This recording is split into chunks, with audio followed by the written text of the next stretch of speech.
Hello दोस्तों, स्वागत है मेरे यूट्यूब चैनल पे। आशा करता हूँ कि आप लोग सब स्वस्थ होंगे, मस्त होंगे। आज के इस वीडियो में मैं लेकर आया हूँ एक नए पोस्ट की जानकारी, जो कि आवास मित्र ऑपरेटर के पोस्ट पे है। इसमें बहुत सारी पोस्ट है, उसके बारे में पूरी जानकारी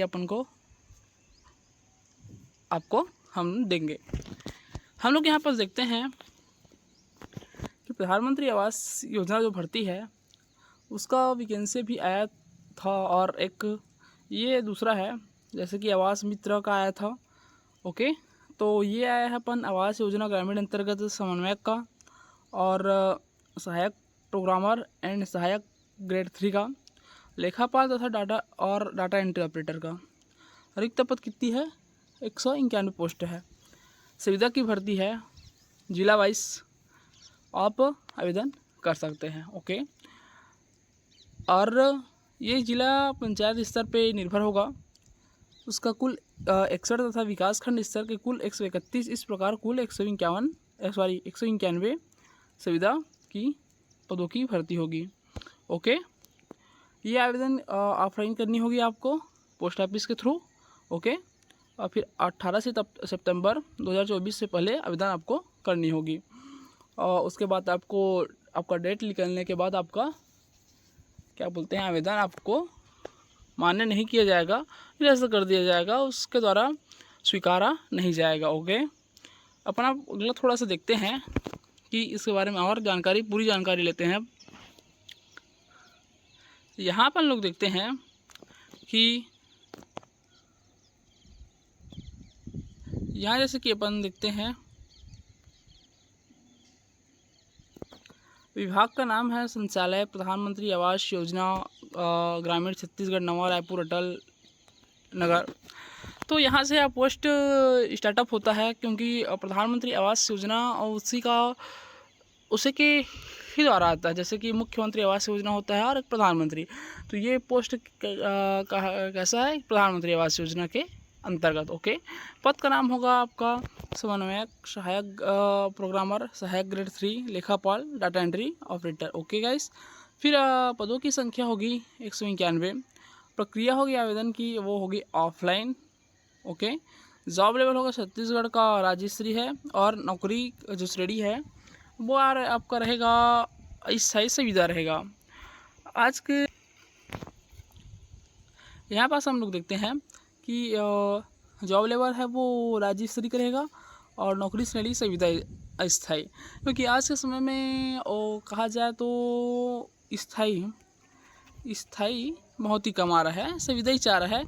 और एसएससी और पुलिस के अलावा कोई स्थायी पोस्ट अभी नहीं आ रहा है, तो ये सुविधा रहेगा। और आवेदन संपूर्ण छत्तीसगढ़ के निवासी कर सकते हैं, और इसका ऑफिशियल वेबसाइट आपको डिस्क्रिप्शन में मिल जाएगा। ये इसका ऑफिशियल वेबसाइट है। आपको वीडियो देखने के बाद वेबसाइट में जाने की ज़रूरत तो बिल्कुल भी नहीं पड़ेगी, क्योंकि वीडियो में पूरी जानकारी आपको मिल जाएगी। ओके, फिर अगला अपन देखते हैं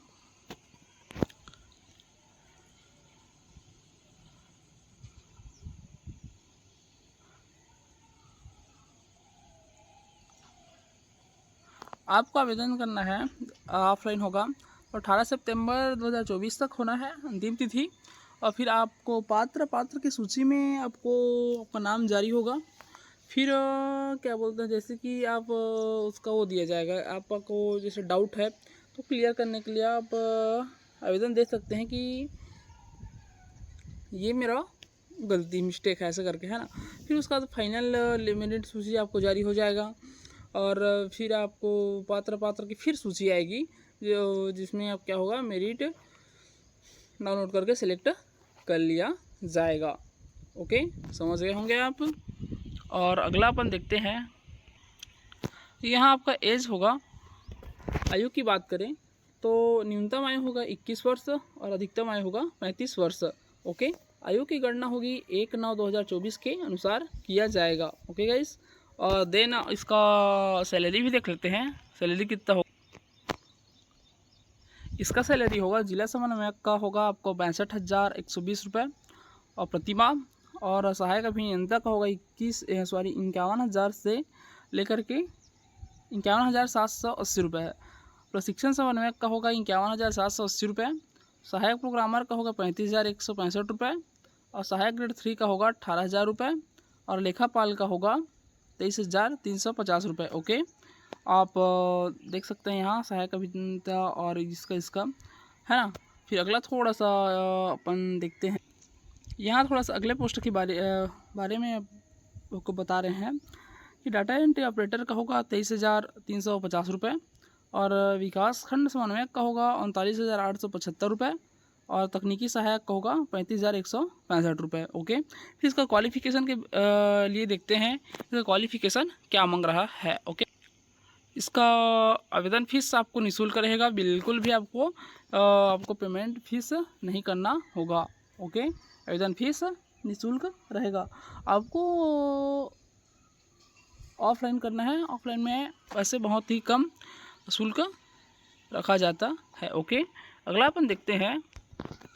अगला हमारा है कि जैसे कि अपन जिला पोस्ट में है, जिला पंचायत स्तर पे, तो इसका पोस्ट कितना होगा, तो जिला समन्वयक का होगा 4 पोस्ट और आवास समन्वयक का होगा 7 पोस्ट और सहायक अभियंता का होगा 3 पोस्ट। ओके, फिर सहायक प्रोग्रामर का होगा 9 पोस्ट, लेखापाल का होगा 21 पोस्ट। ओके गाइस, फिर अगला अपन थोड़ा सा स्क्रॉल करें। क्या स्क्रॉल करने पे अपन देखने को मिलेगा अपन को कि लेखापाल 21 पोस्ट बताया मैंने और फिर आपका डाटा एंट्री ऑपरेटर करेगा 7 पोस्ट, सहायक ग्रेड 3 करेगा 10 पोस्ट, कुल पद की संख्या होगी 61 पोस्ट। ओके, और जिलावार पद होगा, देन जिलावार के हिसाब से आपका पद रहेगा। ओके, फिर इनका जो पोस्ट है विकास खंड स्तर डिटेल, ये विकास खंड के अंतर्गत है, वो जिला पंचायत के अंतर्गत था। ओके, तो विकास खंड समन्वयक का है 39 पोस्ट, तकनीकी सहायक है 55 पोस्ट और डाटा एंट्री ऑपरेटर का है 36 पोस्ट। ओके गाइस, कुल पद की संख्या होगी आपकी 130 पोस्ट होगी और ये भी जिलावार पद में आवंटित रहेगी। और देन अगला देखते हैं अपन इसकी शैक्षणिक योग्यता की अपन बात करते हैं, एजुकेशन क्वालिफिकेशन की। तो जिला समन्वयक के लिए आपको शैक्षणिक योग्यता क्वालिफिकेशन चाहिए मान्यता प्राप्त विश्वविद्यालय से न्यूनतम 60% अंकों से बीई या बीटेक कंप्यूटर साइंस या आईआईटी कोपा आपका उत्तीर्ण होना चाहिए।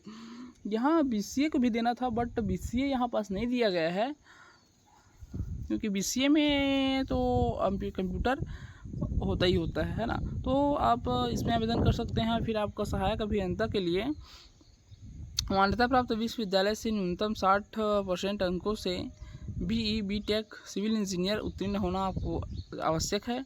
3 वर्ष का विभिन्न योजनाओं या क्रियान्वयन का कार्य अनुभव भी होना आवश्यक है सहायक अभियंता के लिए। ओके, प्रशिक्षण समय के लिए की बात किए जा रहे हैं तो मान्यता प्राप्त विश्वविद्यालय से न्यूनतम 60% अंकों के साथ स्नातकोत्तर की उपाधि तथा कौशल विकास शासकीय या गैर शासकीय कार्यालय में 3 वर्ष का अनुभव कार्य होना आपको बहुत ही ज़रूरी है। ओके, और फिर अन्य पद की बात करें तो आपको नोटिफिकेशन में अपन दिखा रहे हैं, थोड़ा सा रुकिएगा। आपको हम लोग बताना चाहेंगे कि जैसे कि आपको जिला समन्वयक है तो उसका अब देख लिए हैं और पेमेंट सैलरी तो वो तो ठीक है 62,120 रुपये। निर्धारित अर्हताएँ की मान्यता की बात करें तो यहाँ दिया गया कि है तो उसका अब देख लिए हैं और पेमेंट सैलरी तो वो तो ठीक है 62,120 रुपये। निर्धारित अर्हताएँ की मान्यता की बात करें तो यहाँ दिया गया कि नोटिफिकेशन में अच्छे से बताया गया है।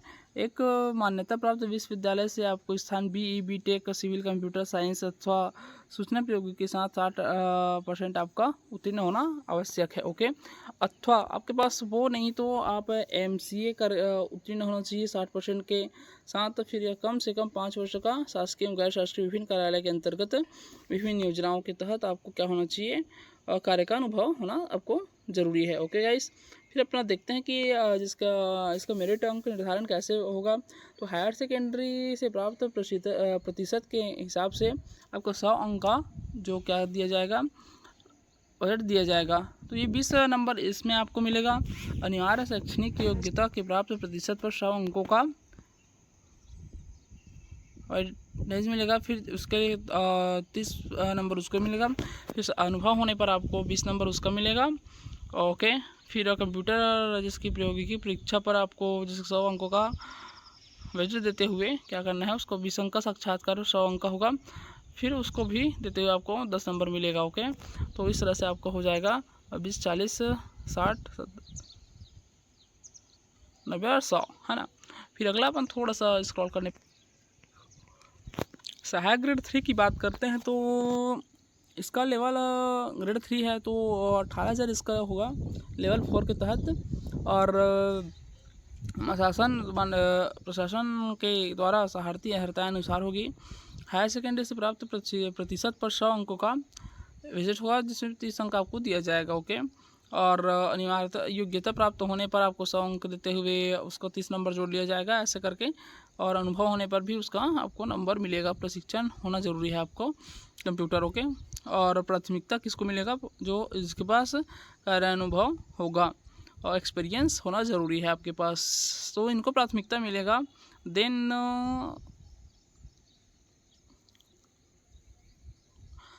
इनके अलावा यदि पोस्ट बच जाता है तब आपको प्राथमिकता दी जाएगी। ओके, फिर अगला अपन थोड़ा सा देखते हैं। अपन लेखापाल की बात करें, लेखापाल की लेवल 6 पे 30,350 रुपये इसका पेमेंट होगा। तो छत्तीसगढ़ शासन द्वारा जो सामान्य विभाग के द्वारा जारी हड़ताल के अनुसार होगा इसका पेमेंट। हायर सेकेंडरी के प्राप्त प्रतिशत पर इसका भी 30 नंबर मिलेगा। सेम क्वालिफिकेशन के हिसाब से आपको नंबर दिया जाएगा। और यहाँ पास आपको देखने को मिलेगा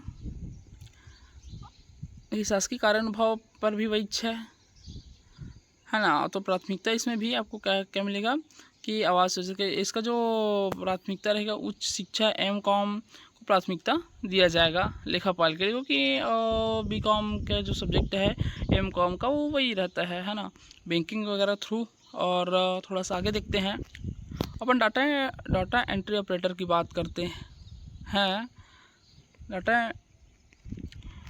डाटा एंट्री ऑपरेटर की बात करें तो इसका लेवल वही 6th लेवल पे आपको 23,350 रुपये आपका पेमेंट होगा।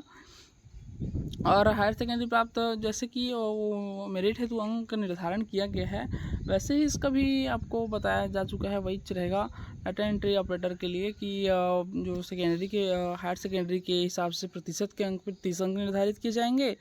शैक्षणिक योग्यता पूरा कंप्लीट होने पर उसके 30 अंक, अनुभव होने पर आपको 20 अंक दिए जाएंगे, कंप्यूटर प्रशिक्षण होने पर 20 अंक दिए जाएंगे। यदि आपका प्रधानमंत्री आवास योजना के अंतर्गत कार्य अनुभव हो तो उसको भी नंबर आपको 10 दिया जाएगा। ओके, फिर अगला थोड़ा देखते हैं आप लोग। हम लोग देखते हैं कि विकासखंड समन्वयक की बात करें तो इसका लेवल होगा 39,875 रुपये की सैलरी होगी। मान्यता प्राप्त विश्वविद्यालय स्थान से BE टेक में न्यूनतम 60 अंक के साथ उत्तीर्ण होना अनिवार्य है, अथवा मान्यता प्राप्त विश्वविद्यालय संस्थान से न्यूनतम 60 अंक से स्नातकोत्तर की उपाधि 2 से कम 2 वर्ष का शासकीय एवं गैर शासकीय कार्यालय अंतर्गत विभिन्न योजनाओं में क्रियान्वयन का अनुभव होगा। फिर हायर सेकेंडरी में प्राप्त प्रतिशत पर 100 अंकों का विजिट होगा, उसका वही 20 नंबर उसको भी मिलेगा। और शैक्षणिक योग्यता पर 30 नंबर। ओके, फिर गैर शासकीय कार्य अनुभव होने पर, शासकीय गैर शासकीय होने पर प्रत्येक वर्ष हेतु 4 अंक, मतलब कि आपको 20 अंक उसका भी मिल जाएगा। यदि 1 वर्ष का है तो 4 अंक, 2 वर्ष का है तो फिर 8 अंक, ऐसे करके आपको मिलेगा। 20 अंक की वो भी होगी। फिर कंप्यूटर प्रौद्योगिकी परीक्षा पे आपको 20 अंक दिया जाएगा, निर्धारित है। और फिर साक्षात्कार ये 100 अंक का होता है तो आपको 10 नंबर दिया जाएगा। प्राथमिकता कार्य अनुभव वाले की होगी, आपको पहले भी बताया जा चुका है। इसकी कुछ शर्तें भी हैं, शर्तें भी देखना ज़रूरी है क्योंकि ये इम्पोर्टेंट सी बात है। तो जैसे कि निर्धारित प्रारूप में आवेदन के पत्र बंद लिफाफे में केवल पंजीकृत डाक स्पीड पोस्ट से आपको भेजना है। इसका पता होगा जिले के मुख्य कार्यालय कार्यपालन अधिकारी जिला पंचायत के नाम पे, और जिला पंचायत के नाम पे होगा। व्यक्तिगत रूप से सीधे आवेदन तथा ईमेल अथवा अन्य इलेक्ट्रॉनिक माध्यम से स्वीकार नहीं किया जाएगा। समय सीमा के पश्चात प्राप्त आवेदनों पर विचार नहीं किया जाएगा।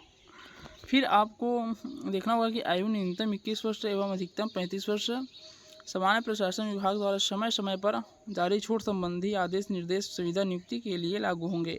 आयु की गणना 1 सितंबर 2024 पर किया जाएगा। ओके, और समक्ष इसको देखते हैं तीसरा को, प्राधिकारी द्वारा जारी स्थायी जाति प्रमाण पत्र ही मान्य किया जाएगा। ओके, फिर आवेदन द्वारा आवेदक हेतु समस्त आवश्यक दस्तावेज की स्व प्रमाणित छाया प्रति संलग्न किया जाना आवश्यक है। आवेदक को छत्तीसगढ़ राज्य का मूल निवासी होना अनिवार्य है। सक्षम अधिकारी द्वारा जारी निवास प्रमाण पत्र की स्व प्रमाणित प्रति संलग्न किया जाना होगा। आपको सब जितना भी डॉक्यूमेंट होगा कॉपी देन उसमें स्व प्रमाणित करना आपको आवश्यक है। मोस्ट इम्पॉर्टेंट चीज़ है, इसका आपको बिल्कुल भी ध्यान देना है। ओके, फिर अगला थोड़ा सा स्क्रॉल करने पे अपन देखते हैं कि आपको संविदा नियुक्ति की अधिकतम 3 वर्ष के लिए होगी अधिकतम। उसके बाद वही स्थायी की बात किया जाए तो स्थायी नहीं रहेगी। तत्पश्चात आवश्यक होने पर कार्य योग्यता कार्य क्षमता व्यवहार के आधार पर शासन के निर्देशानुसार दोनों पक्षों की सहमति से कार्य और 1 वर्ष के लिए निरंतर रखे जाने पर विचार किया जा सकता है। आपको 3 वर्ष आपको फिक्स रहेगा यहाँ जॉब करना। फिर आपको यदि आपका कार्य अनुभव अच्छा रहा, आपका व्यवहार अच्छा रहा वहाँ जा कर के, तो आप ये कर सकते हैं। ओके, फिर यह नियुक्ति सामान्य प्रशासन विभाग के ज्ञापन के क्रमांक पर होगा और संविदा अवधि छत्तीसगढ़ सिविल सेवा संविदा नियुक्ति नियम 2012 के तहत अवकाश की पात्रता होगी। संविदा पर नियुक्ति व्यक्ति छत्तीसगढ़ के सिविल आचरण के नियम 1965 से शासित होंगे। संविदा अवधि के दौरान दोनों पक्षों में किसी एक पक्ष द्वारा 1 माह की पूर्व सूचना उसके एवज में 1 माह का वेतन देकर नियुक्ति समाप्त किया जा सकेगी। संविदा अवधि के दौरान दोनों पक्षों में से किसी एक पक्ष द्वारा 1 माह की पूर्व सूचना या उसके एवज में 1 माह का वेतन देकर नियुक्ति समाप्त किया जा सकता है, ऐसा कहा जा रहा है। और सेवा समाप्ति पश्चात संविदा अधिकारी कर्मचारी के रूप में दी गई सेवा अवधि हेतु किसी प्रकार की पेंशन, उत्पादन, मृत्यु लाभ आदि पात्रता नहीं होगा। आपको पेंशन वगैरह नहीं दिया जाता। संविदा में पेंशन वैसे भी नहीं दिया जाता है ना। जिले के प्राप्त कुल आवेदक पत्रों पर मेरिट के आधार पर सूचीबद्ध किया जाना है। कौशल परीक्षा में प्राप्त अंकों के प्रति अंतिम सूचित चयन सूची तैयार किया जाएगा। थोड़ा सा स्क्रॉल करने पे अपन को देखने को मिलता है कि सर्वोच्च अंक अर्जित करने वाले आवेदकों की नियुक्ति किया जाएगा। यहाँ पॉइंट 13 में देखने को मिलेगा आपको आवेदक की प्रतीक्षा सूची में रखा जाएगा, फिर सूची भरा जाएगा। ऐसे करके त्रुटिपूर्ण आवेदन पर निरस्त कर दिया जाएगा। आवेदन को अच्छे से भरना है, साफ साफ भरना है। लिफाफे के ऊपर आवेदित पद का नाम स्पष्ट उल्लेख किया जाएगा, अन्यथा आवेदन निरस्त कर दिया जाता है। आवेदन जिससे विवाह के लिए निर्धारित न्यूनतम आयु के पूर्व विवाह कर लिया हो नियुक्ति हेतु पात्र नहीं होगा। विवाह प्रमाण पत्र संलग्न करना अनिवार्य है। आपको जैसे कि विवाह हो गया है तो आपको विवाह प्रमाण पत्र संलग्न करना बिल्कुल भी आवश्यक है। इसको आप जरूर ध्यान रखेंगे। ओके,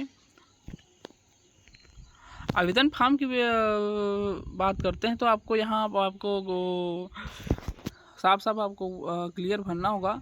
बिल्कुल भी आपको गलत नहीं करना होगा, वरना आपकी क्या बोलते हैं फॉर्म निरस्त हो सकता है। तो आप थोड़ा सा ध्यान देंगे फॉर्म भरने के टाइम। जहाँ आपको नाम लिखा गया है वहीं आप क्या करिएगा, नाम लिखिएगा अंग्रेजी में लिखिएगा और बाकी अंकों में आपको जो आयु है वो डालिएगा और आपको कितना ईयर चल रहा है उसके बारे में। फिर मोबाइल नंबर, ईमेल आईडी, आपका आधार नंबर डालिएगा। स्थायी पता हिंदी में डालिएगा आप। वर्तमान पता आपको डालना है जहाँ आप रहते हैं, और स्थायी पता भी आपको डालना है। और जैसे कि यहाँ पास आपको दिया गया है डिब्बा, वहाँ उत्तीर्ण परीक्षा का नाम लिखना है। जैसे कि आप कॉलेज किए हैं तो बीएससी में किए तो बीएससी लिखेंगे। फिर बोर्ड का नाम, जैसे कि आप कहीं दुर्ग विश्वविद्यालय से किए हैं, किसी भी रमन से किए हैं, जैसा भी वो करेंगे। फिर उत्तीर्ण करने का वर्ष लिखेंगे या आप यहाँ पास उत्तीर्ण करने का वर्ष, और फिर प्राप्तांक लिखेंगे। फिर पूर्णांक कितने का था वो लिखेंगे।